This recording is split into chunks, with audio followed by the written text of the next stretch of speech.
Hello everyone, welcome to my YouTube channel LPG Tech. If you are new to my channel, please like, share and subscribe. Now we have been learning the lesson Economy and Occupation of Standard 10. This is the lesson number 8 of Standard 10, entitled as Economy and Occupation. In first part we have learned regarding the primary secondary economic activities and even the type of economy as well. Even we have the comparative study of agriculture in Brazil, agriculture in India, similarly the mining in India and even the mining in Brazil. Even regarding the sea coast also we got the information, and based on the fishing also we have learned the what type of fishing is gets developed in Brazil and even India. So now in the next part, now this in video number 2, we are going to learn about the industries in Brazil as well as industries in India. So we are going to have the comparative studies and its locations of the industries, as well as we have some graphs to be learned. Even we are going to learn regarding the bricks. There also we have some graphs, so we are going to answer the questions based on the graph and table. So just stay tuned and stay together. So here we have the logos of Indian industries. You can see the logos as it indicates the belonging of the particular industry. This is the ACC. We have ISRO, Indian Oil, NTPC, Dabur, Adani, Mahindra, ACC, Reliance, even the Tatas. There are various industries in India, and every industry carries its own logo and its own tagline as a motto, we can say. Here also there is a big list. We have Toyota, Wipro, Reliance, Indian Oil, Aditya Birla, Eureka Forbes, IDBI Bank, Ashok Leyland, ICICI Bank. Even banks also include Maruti Suzuki, ONGC, Tata, etc. and numbers of. The distribution of industries in India is highly uneven. So this is so partly on account of the uneven distribution of the necessary raw materials and power resources, and partly due to the concentration of enterprises, financial resources and the other necessary conditions in the large towns. So it's very simple that we can find the distribution of industries in India is really is uneven, as the physiography is mainly responsible for this, and even the availability of the raw material, where it's available there it gets concentrated. It is uneven distribution of the necessary raw material and the power resources also, and the partly due to the concentration of the enterprises like the financial resources and other necessary conditions which are required, so it get concentrated in the particular regions and get flourished, as we can say. So these are the factors affecting on the location of the industries: the transport services available in the particular area, land it requires, even it requires the power, raw materials, labor, capital, market. So where all these things are easily made available, so industries are going to develop. So these factors are very much important for the location of industries. So here we can see where we can see the reserves of metallic minerals in India, how it is uneven. Now we have the states like Jharkhand, Orissa, even adjoining Chhattisgarh, Madhya Pradesh. Now we can able to see this. Madhya Pradesh, even the parts of Rajasthan, Karnataka, and Tamil Nadu account for most of the reserves of metallic minerals.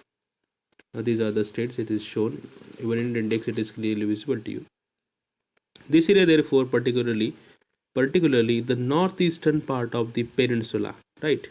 So it has a very high concentration of the heavy metallurgical industries, with almost all the steel centers situated here only. So we can find even at the Jamshedpur, there we can find the concentration of many steel industries. Availability of large quantities of coal and refractory materials, along with the cheap power from Damodar Valley Corporation and the number of thermal power projects, has added to the advantages.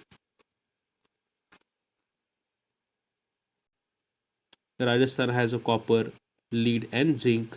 Karnataka has a steel, manganese, and aluminium. Even Tamil Nadu has aluminium and metal industries. You can see, you look at the picture, it will make it very much clear to you. Now, agro based industries including cotton, jute, and sugar are heavily concentrated in the raw material producing areas. As we know that this raw material is so much heavy to carry, so in order to avoid the cost of transport, it gets circulated, it gets concentrated in that very area where it's available, the cotton, jute, sugar. So there we can find these agro-based industries are centered at the particular region only. Similarly, we have the forest-based industries, including the paper, plywood, matches, resins, and the lac, are increasingly finding concentration in the forest areas of various states. So it gets concentrated where the forest is available. The coastal belt of Kerala has a heavy concentration of coir, copra, and fish canning industries. So as it ample available in the Kerala, this so preparing making coir and copra and fish canning industries are developed at the coast of Kerala. You can see the fish canning industries. So this is called the fish canning industries. This is one example I showed to you. It's canning of tuna. Tuna is a type of fish. So this is called as a copra. Don't get confused regarding the words copra. This is nothing but the extraction of oil through this coconut. It's called as the copra. As it is ample available in Kerala, so products from the coconuts are made in an ample proportion there. So this is called as a coir, which is made from the bark of the trees and even from the coconut coir. Now this is the salt pans. Gujarat, Rajasthan and Tamil Nadu produce a bulk of salt in the country. As it is easily gets available mostly on the western coast, we can find the concentration of the salt pans. You might have seen this.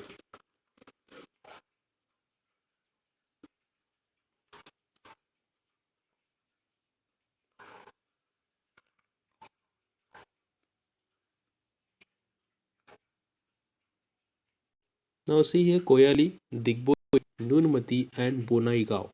Refineries are situated close to the petroleum producing areas. You can see the Digboi, Numaigarh, Miam, Guwahati, Bonaigaon. All of this belongs to the northeast states, Assam.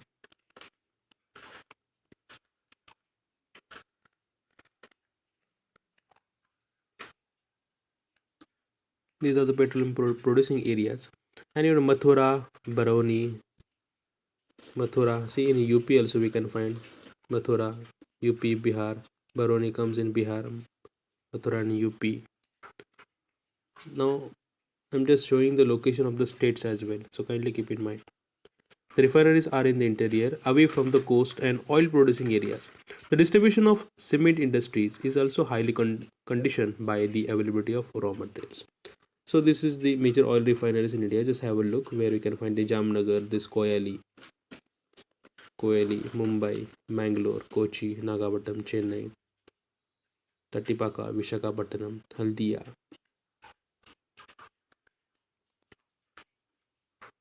Mechanical engineering, electrical, automobile, fertilizers, and numerous consumer industries, which show little bias for raw material. That means these industries, raw material is scattered everywhere, so it gets concentrated at the one place, then the things are prepared. Now this also has shows a little bias for a new raw material. Now have come up all over the country with heavier concentration near the big cities.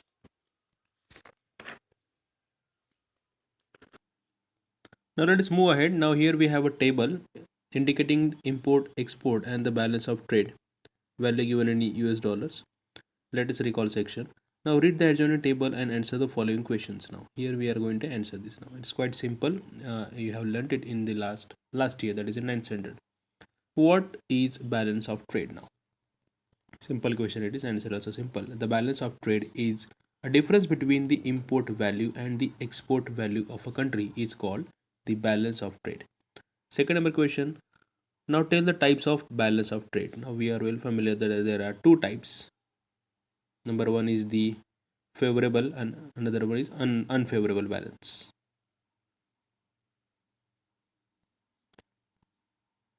In which country export exceeds import in all the years? So in which country we can find the export exceeds more export than the import? So in Brazil, export exceeds import in all the 3 years. Next question. Brazil's balance of trade belong to which type? As it has the more export and the less import. So the Brazil's balance of trade belongs to a surplus, that is favorable balance of trade. Number 5, India's balance of trade belongs to which type? As India's imports more than exports, so the India's balance of trade belongs to the deficit, that is unfavorable balance of trade.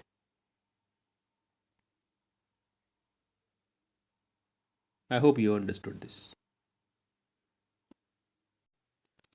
Now let's look at geographical explanation. Brazil mainly exports iron ore, coffee, cocoa, cotton, sugar, tobacco, oranges, and bananas, while it imports machinery, chemical products, fertilizers, wheat, heavy vehicles, mineral oil, and lubricants. Here, a few other things are shown. Major trading partners of Brazil's are Germany, USA, Canada, Italy, Argentina, and Saudi Arabia. So these are the trading partners of Brazil, as we have just seen: USA, Canada, Italy, Argentina, Saudi Arabia, and in India also. And even we have Japan, Mexico, Italy, Chile, Germany, Argentina, US, China. So these are the major partners.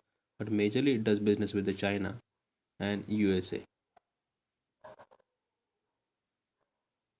Now India mainly export tea, mangoes, coffee, spices, leather and leather goods, iron ore, cotton and silk textiles, while it mainly imports petroleum, machines, pearls and precious stones, gold and silver, paper, medicines, etc. India's major trading partners. Let's have a look. Now India's major trading partners are UK, USA, Germany, Japan, China, Russia, etc. In etc. again we have Saudi Arabia, Switzerland, Germany, Iraq, Singapore, Hong Kong, Indonesia as well. Mostly our biggest trade partner is UAE, China, USA, and Saudi Arabia.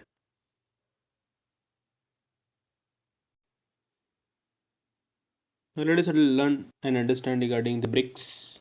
Now what is BRICS? Let me tell you the full form of BRICS. BRICS, B stands for Brazil, R for Russia, I for India, C for China, and S for South Africa. And you can see their location in the world where they exist. So this is the BRICS. Now what does BRICS stand for? There are some question answers in the textbook. Let's try to find out its answer. So BRICS stand for the Brazil, Russia, India, China, and South Africa. When was it established? It was established in June 2006. What are the objectives of this bloc? The objectives are the mutual economic assistance, increase in the trade between member countries, and cooperation are the main objectives of this bloc. The countries of which continent are not a member of this bloc? Now you can see this BRICS belongs to which continent, so we can easily find out the countries which are not belonging to the continent.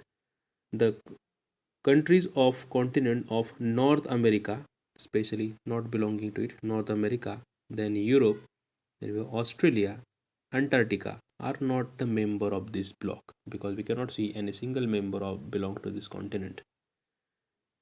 Next, in which continent do the member countries lie? The member countries lie in the continents of South America, Asia, and Africa.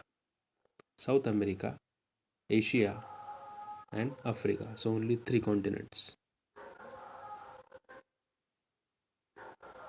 Now here in textbook we have the India-Brazil trade. Through BRICS, Brazil has opened up a strategic partnership with India. There have been agreement for bilateral investment between India and Brazil. Now figure 8.6 shows the trade between India and Brazil. Study the graph and answer the following questions. Now here we have a graph of trade.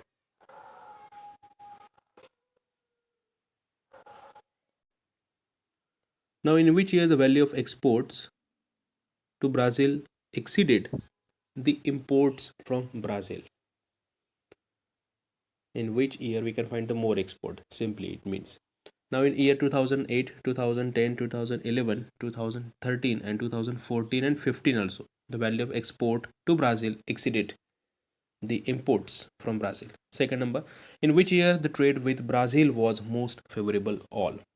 Favorable that most export happened with Brazil. In 2013, year 2013, the trade with Brazil was most favorable all. Comment upon the balance of trade in the year 2013. The value of balance of trade in the year 2013 for India with reference to Brazil was the maximum. The value of balance of trade for India was in surplus, that is favorable. From which year the value of export to Brazil have exceeded the value of imports from Brazil?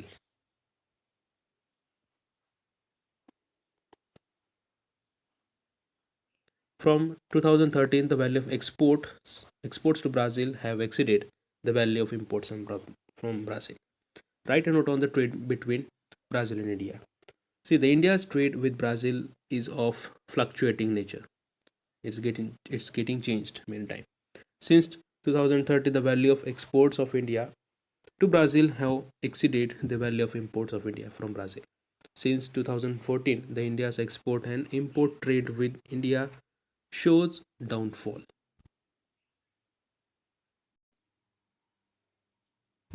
Now, Indian companies set up industrial centers all over Brazil and invested a lot of capital. The Indian companies have invested in such sectors as IT, pharmaceuticals, energy, agribusiness, mining, engineering, and auto sectors. And Brazil's footprint in India is smaller but important. The Brazilian companies have invested in automobiles, IT, mining, energy, biofuels, footwear sectors in India. So, this is what the bilateral relationships of India and Brazil in terms of economy, in terms of trade. So, this is the most important part of the lesson. And here, in this way, our lesson is ended now.